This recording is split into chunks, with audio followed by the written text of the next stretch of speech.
Hi friends, இந்த video என்ன பார்க்க போகிறோம் அப்படின்னா எம்இ ப்ராஜெக்ட்ஸ் பற்றி தான் பார்க்க போகிறோம். ஸோ எம்இ ப்ராஜெக்ட்ஸ் பற்றி நிறைய பேர் வந்து டவுட் கேட்டிருந்தீங்க. நம்ம வீடியோவில் ஆல்ரெடி பார்த்துட்டிங்கன்னா பிஇ ப்ராஜெக்ட்ஸ் பற்றி நிறைய வீடியோஸ் வந்து நம்ம வந்து அப்லோட் பண்ணியிருப்போம். ஸோ பிஇ ப்ராஜெக்ட்ஸ் வந்து எப்படி ஸ்டார்ட் பண்ணலாம், ஸோ ப்ராஜெக்ட் பண்ணும்போது எந்த மாதிரியான டாக்குமெண்டேஷன்ஸ்லேருந்து நீங்கள் முடிகிற வரைக்கும் எப்படி பண்ணணுங்கிறது A to Z வீடியோஸ் வந்து நம்ம சேனலில் ஆல்ரெடி அவைலபிளாக இருக்கும். ஸோ அதை பார்த்து நீங்கள் வந்து தெரிஞ்சுக்கலாம். அண்ட் அதில் ஏதாவது சந்தேகங்கள் இருந்துச்சுன்னா காண்டாக்டில் எங்களுடைய நம்பர்ஸ் இருக்கும். அதுக்கு நீங்கள் கால் பண்ணி வாட்ஸ்அப் பண்ணி உங்களுடைய சந்தேகங்களை வந்து ப்ராஜெக்ட்ஸ் ரிலேட்டடாக இருக்க எந்த விதமான டவுட்ஸையும் நீங்கள் வந்து கிளியர் பண்ணிக்கலாம். அண்ட் அதே மாதிரி பார்த்தீங்கன்னா எம்இ ப்ராஜெக்ட்ஸ் அப்படின்னு சொல்லும்போது ஸோ நீங்கள் வந்து கண்டிப்பாக எம்இ ப்ராஜெக்ட்டில் வந்து இந்த குரூப்பாலாம் நீங்கள் பண்ண மாட்டீங்க. கண்டிப்பாக இண்டிவிஜுவலாக தான் நீங்கள் பண்ணி ஆகணும். பிஇ ப்ராஜெக்ட்ஸை பொறுத்த வரைக்கும் ஒரு குரூப்பில் வந்து 3 பேர் 4 பேர் 2 பேர் இந்த மாதிரி வந்து நிறைய பேர் சேர்ந்து டீம் ஒர்க்காக பண்ணுவீங்க. அண்ட் இதில் பார்த்தீங்கன்னா ஒரே ஒரு டீம் லீட் அப்படின்றவங்க இருப்பாங்க. நீங்கள் மிச்சம் இருக்க 2-3 பேருக்கு ரோலே இருக்காமல் இருக்கும். ஸோ அவங்க தான் எல்லா ஒர்க்கும் பண்ணுவாங்க. அண்ட் அதே மாதிரி பார்த்தீங்கன்னா ஃபைனலில் வரும்போது ஃபைனல் டேட் வரும்போது எல்லாருமே சேர்ந்து என்னென்ன பண்ணுறோம் அப்படிங்கிறத காமிச்சு ஸோ நம்ம வந்து ஒரு ரிவ்யூ மாதிரி கொடுத்து கம்ப்ளீட் பண்ணுற மாதிரி இருக்கும். அண்ட் எம்இ ப்ராஜெக்டை பொறுத்த வரைக்கும் ஃபுல் அண்ட் ஃபுல் இண்டிவிஜுவலாக தான் பண்ணி ஆகணும். டீம் ஒர்க் அப்படிங்கிற ஒரு ரோலே கிடையாது. ஸோ இண்டிவிஜுவலாக பண்ணுறதுனால என்ன ஒரு ப்ராப்ளம் பார்த்தீங்கன்னா எல்லா ஒர்க்குமே நம்ம தான் பண்ணி ஆகணும். ஸோ இது வந்து நீங்கள் டிஸ்அட்வான்டேஜ் நினைப்பீங்க. ஆனால் இதுதான் அதில் இருக்கக்கூடிய அட்வான்டேஜ்.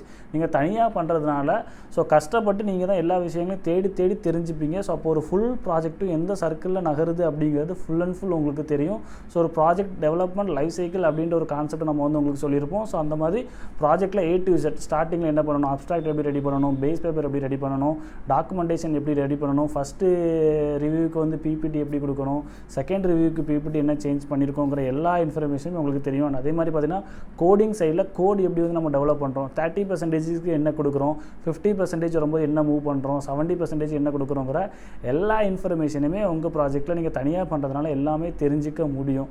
அண்ட் அதே மாதிரி பார்த்துட்டிங்க அப்படின்னா இந்த ப்ராஜெக்ட் வந்து பிஇ ப்ராஜெக்ட்ஸை பொறுத்த வரைக்கும் நம்ம வந்து ஒரு 3 monthsல பண்ணி ஒரு குயிக் செஷனில் நம்ம வந்து முடிச்சு கம்ப்ளீட் பண்ணி போயிடும். இதே எம்இ ப்ராஜெக்ட் வந்து 1 year ஃபுல்லாக வந்து நம்ம அந்த சர்க்கிளை வந்து கம்ப்ளீட் பண்ணுற மாதிரி இருக்கும். இந்த ப்ராஜெக்ட்டை பொறுத்த வரைக்கும் phase 1 phase 2 அப்படின்னு சொல்லுவாங்க. நீங்கள் வந்து பிஇ ப்ராஜெக்ட்டில் ஒரு ரிவ்யூ பண்ணி ஒரு ஃபுல்லாக பண்ணும்போது உங்களுக்கு ஒரு மார்க் வந்து கிடச்சிருக்கும். ஸோ ப்ராஜெக்டுடைய மார்க் அப்படின்னு சொல்லி கரெக்டாக அதையும் வந்து கால்குலேட் பண்ணுவாங்க. அதே மாதிரி இங்கே வந்து 2 செமஸ்டராக நடக்கும். ஸோ phase 1ல் வந்து ஃபஸ்ட் செமஸ்டர் நடந்து ஃபுல்லாகவே கம்ப்ளீட் பண்ணி அதில் ஒரு மார்க் வந்து ப்ரெசென்ட் பண்ணுவாங்க. அண்ட் phase 2ல் பார்த்துட்டிங்கன்னா அதே ஒரு ப்ராஜெக்ட் எடுக்கிறீங்க அப்படின்னா அதுவே வந்து நீங்கள் என்ன பண்ணுவீங்கன்னா இம்ப்ளிமெண்ட் பண்ணி இன்னொரு phase 2ல் அதாவது அடுத்த செமஸ்டரில் நீங்கள் வந்து பண்ணி காமிக்கிற மாதிரி இருக்கும். ஸோ நீங்கள் ஏதாவது ஒரு ப்ராஜெக்டை பண்ணி இன்னொரு ப்ராஜெக்ட்டும் வேறு ஏதாவது டைட்டில் சூஸ் பண்ணி அந்த மாதிரி பண்ணால் அதுக்கான சிங் வந்து கரெக்டாக வந்து கம்யூனிகேட் ஆகாது. அண்ட் எப்படி நீங்கள் ப்ராஜெக்ட்டை மேக் பண்ணுவீங்கன்னா ஃபார் எக்ஸாம்பிள் ஏஐ ரிலேட்டடான ப்ராஜெக்ட்டை வந்து சூஸ் பண்ணுறீங்க அப்படின்னா ஸோ அதில் வந்து ஃபஸ்ட்டு ஃபேஸில் வந்து ஒரு ப்ராஜெக்ட்டை பண்ணி அதை ஒரு அல்காரிதம் ஏஎன் அப்படின்ற ஒரு அல்காரிதம் யூஸ் பண்ணி நீங்கள் வந்து மேக் பண்ணியிருப்பீங்க. அண்ட் நெக்ஸ்ட் ஃபேஸில் என்ன பண்ணலாம் அப்படின்னா அதே ப்ராஜெக்ட்ஸை எடுத்து இதில் நான் வந்து இப்போ வந்து CNN அல்காரிதம் யூஸ் பண்ண போகிறேன். ஸோ இந்த அல்காரிதத்துக்கும் அதுக்கும் என்ன டிஃப்ரெண்ட் இருக்குது. ஸோ நான் அதில் வந்து அக்யூரசி வந்து ஒரு 85% வந்து என்னால் வந்து ஃபஸ்ட் ஃபேஸ் எடுக்க முடிஞ்சிச்சு. ஸோ செகண்ட் ஃபேஸில் வந்து என்னால் வந்து 95% அக்யூரசி எடுக்க முடியும் அப்படின்ற மாதிரி ஒரு ஃபேஸில் பண்ண ஒர்க்கை திருப்பி அதிலேருந்து ரீஒர்க் பண்ணி அதை வந்து இம்ப்ளிமெண்ட் பண்ணுற மாதிரி காமிக்கலாம். அண்ட் அப்படி இல்லை அப்படின்னா ஒரு இதில் வந்து சாஃப்ட்வேரில் சிமுலேஷன் காமிக்கிறீங்க அப்படின்னா செகண்ட் ஃபேஸில் வந்து அதை வந்து ஹார்ட்வேராக மூவ் பண்ணி காமிக்கலாம். ஸோ இந்த மாதிரி உங்களுக்கு எந்த விதமான விஷயத்தையும் காமிக்கலாம். ஸோ இதில் நீங்கள் வந்து குறிப்பாக புரிஞ்சிக்க வேண்டிய விஷயம் என்ன அப்படின்னு பார்த்தீங்கன்னா ஃபஸ்ட்டு ஃபேஸில் வந்து ஒரு கான்செப்டை காமிக்கிறீங்க அப்படின்னா அதே கான்செப்டை செகண்ட் ஃபேஸில் இம்ப்ரூவ் பண்ணி காமிக்கணுங்கிறது தான் ரூல்ஸ். ஏன்னா நீங்கள் வந்து 1 year அதில் ட்ராவல் பண்ணுறீங்க அப்படின்னா 6 monthsல ஒரு விஷயத்தை பண்ணி காமிப்பீங்க. அதுக்கப்புறம் 6 monthsல இன்னும் கொஞ்சம் எஃபர்ட் போட்டு ஸோ இன்னும் கொஞ்சம் கான்செப்ட் அதில் ஆட் பண்ணி இதை வந்து அல்காரிதம் தான் இம்ப்ரூவ்மெண்ட் பண்ணணுமாங்கிற கான்செப்ட்லாம் கிடையாது.